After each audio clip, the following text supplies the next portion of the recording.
Good morning সবাই, কেমন আছো? তো আজকে যে পাকিস্তান ভার্সেস আমেরিকার যে ম্যাচটা হলো, ক্রিকেট ম্যাচটা, ওখানে পাকিস্তান হেরে গেছে।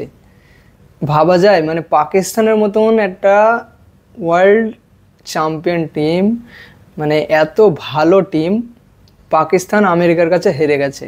তাও আবার সুপার ওভারে হেরে গেছে। সুপার ওভারে পাকিস্তান হেরে গেছে। পাকিস্তানের মানে ওয়ার্ল্ডের নম্বর ওয়ান বোলার, মানে সবাই বলে এত ভালো ভালো বোলার। পাকিস্তানকে বোলারের দেশ বলে পরিচিত, বোলারের দেশ বলে পাকিস্তানকে জানা যায়। সেই পাকিস্তান সুপার ওভারে হেরে গেছে। আবার বল করেছে মোহাম্মদ আমির, মানে এত বড় একটা বোলার, যে টিমে হারিস রাফ, শাহিন শাহ আফ্রিদি, নাসিন শাহ, মোহাম্মদ আমির, মানে এরকম বড় বড় চারটে বোলার, সেই টিম আমেরিকার কাছে হেরে যাচ্ছে। যেখানে ব্যাটসম্যান বাবর আজমের মতো নম্বর ওয়ান ওয়ার্ল্ডের, এখন বাবর আজম টি-20 সবথেকে বেশি রান করা প্লেয়ার, সেই টিম আমেরিকার কাছে হেরে যাচ্ছে। এটা মানে অবাক করা বিষয়। এটা মানুষকে মানে ভাবনা চিন্তায় ফেলে দিচ্ছে যে পাকিস্তানের মতন টিম কি করে আমেরিকার সাথে হেরে যায়। তো আমেরিকা প্রথমে টস জিতে ফিল্ডিং করার সিদ্ধান্ত নেয়। এখানে অনেকটা একটা বুদ্ধিমানের কাজ করেছে। পাকিস্তান ফার্স্ট ব্যাটিং করি, পাকিস্তান কখন হেরে গেছে জানো ম্যাচ? পাকিস্তান যে পাওয়ার প্লেতে 30 রান 3টে উইকেট, 6 ওভারে পাওয়ার প্লের মধ্যে 30 রান 3টে উইকেট হারিয়েছে না, এখানেই পাকিস্তান ম্যাচ হারিয়ে গেছে।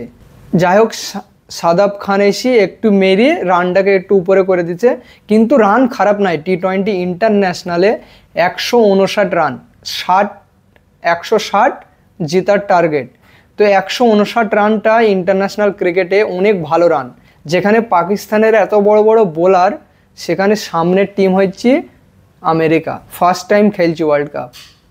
ওর নিজের কোনো দেশের খুব কম প্লেয়ার। আর একটা কী জানো তো, মানে ইন্ডিয়ানদের রক্তে আছে যে পাকিস্তানকে হারাইতে হবে।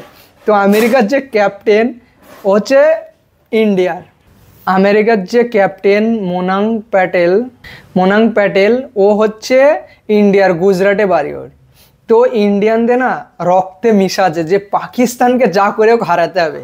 মানে পাকিস্তান সামনে মানে ইন্ডিয়ার, তুমি কোন দেশকে রিপ্রেজেন্ট করছো সেটা কোনো কথা নাই, বাট ওর বংশ হচ্ছে ইন্ডিয়ান, ঠিক আছে? তো ইন্ডিয়ানদের রক্তে আছে যে পাকিস্তানকে হারাতেই হবে যা করে হোক। পাকিস্তান না প্রথমেই ম্যাচটা হেরে গেছে। প্রথমে ম্যাচ হেরে যাওয়ার কারণ হচ্ছে পাওয়ার প্লের মধ্যে 30 রান 3টে উইকেট, ওখানে ম্যাচটা হেরে গেছে। যাই হোক, তো ইউএ খুব সুন্দর খেলেছে। ইউএ প্রথমে বাংলাদেশকে সিরিজ হারিয়ে দেয়, কানাডার সাথে এত সুন্দর খেলা খেলেছে, ঠিক আছে? আবার পাকিস্তানের মতন টিমকে হারিয়ে দিচ্ছে, তাই ভালো। মানে এটা চিন্তার বিষয়, এটা পাকিস্তানের মতন টিমকে হারিয়ে দিচ্ছে, এটা একটা চিন্তার বিষয়। আর আমেরিকা খুব সুন্দর খেলেছে, স্পেশালি যে আমেরিকান ক্যাপ্টেন, এটাকে বলে ক্যাপ্টেনের, মানে যে ক্যাপ্টেনের যে রোল ওটাও পালন করেছে। আর ম্যান অফ দ্য ম্যাচও হয়েছে ক্যাপ্টেন। আবার যাই হোক, সুপার ওভারে পাকিস্তানের হারার একটাই কারণ, সুপার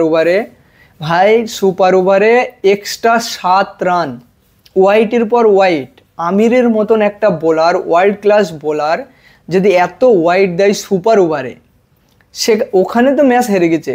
ম্যাচ মানে ওদের আমেরিকা খেলেছে, মানে খেলতেই নাই, যে এক্সট্রা 7 রান সুপার ওভারে।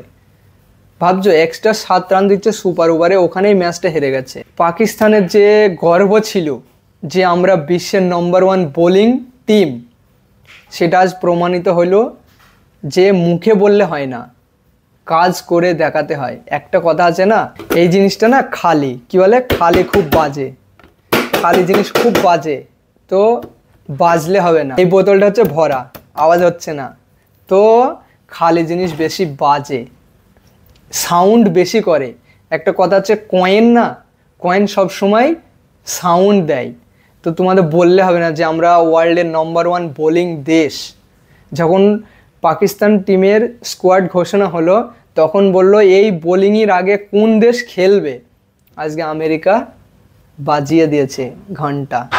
ভাই শুধু মুখে বললে হয় না, করে দেখাতে হবে। যে আমরা সাইলেন্ট থাকো, করে দেখাও যে আমরা ওয়ার্ল্ডের নম্বর ওয়ান বোলিং দেশ। যে দেশ সুপার ওভারে 18 রান দেয়, 7 রান এক্সট্রা ওয়াইড দিচ্ছে, আর একটা কি কারণ জানো পাকিস্তানে হারা? Azam Khan. Good job Azam Khan, good job. মানে ওকে কি করতে নিচ্ছে ও নিজেও জানে না যে ওর রোলটা কি পাকিস্তান টিমে, যে ও কি কি জন্যে ওকে সিলেক্ট করেছে।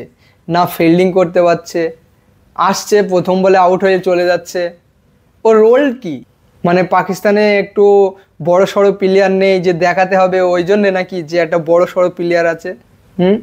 ওর রোল ও নিজেও জানে না যে ওর রোলটা কি। তো পাকিস্তান হেরে গেছে, খুব দুঃখের ব্যাপার যে এত বড় একটা টিম, ঠিক আছে, যে আমেরিকার মতন একটা টিমের সাথে হেরে যাচ্ছে।